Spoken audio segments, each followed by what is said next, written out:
full stop ကားဆရာအများစုကခင်လေးစီကနေပြီးတော့ဘာတွေအဝယ်များလဲဆိုတာကိုပြောပြပေးသွားမယ်နော်ခင်လေးစီကနေပြီးတော့ကားဆရာအများစုက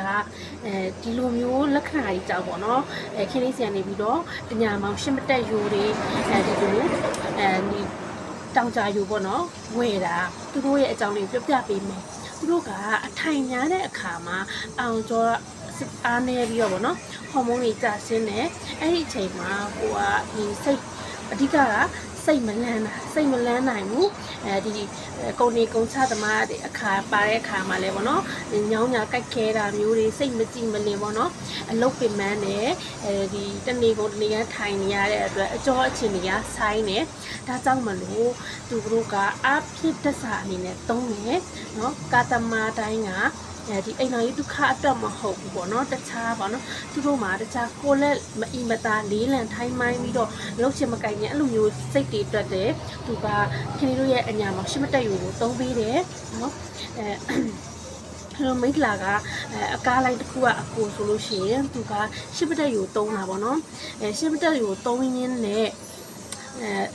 တကယ်ကိုသူကတနေ့ကုန်ပေါ်ပါလန်းဆန်းလာတယ်ပေါ်ပါလန်းဆန်းလာပြီးတော့ဘာတွေဖြစ်လာလဲဆိုတော့နော်ဒီသူအရင်ကပေါ့နော်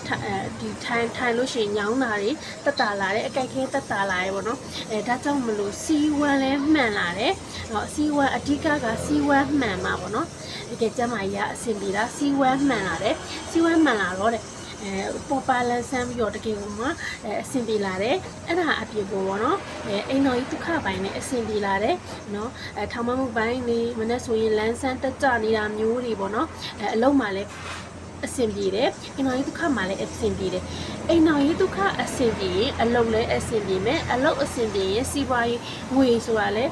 ဒီကိုပိုရှာလို့ရရပေါ့နော်အဓိကအပြင်အကြောင်းလို့ငွေလေးတောင်းခဏကိုမှတ်နေပြောပါနဲ့အခုတို့တော့ဒါလေးကို2လ3လစာလေးဆွဲစားပေးလိုက်တာနဲ့တကယ်ကိုမှအင်နာရီတစ်ခါတင်းဝပေးတော့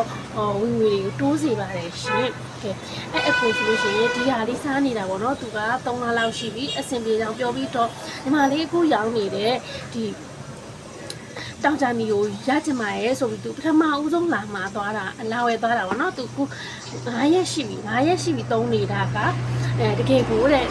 ပို့ပြီးတော့ပေါ့နော်သူကဆွေးစမ်းပို့ထက်တယ်အဓိကပေါ့နော်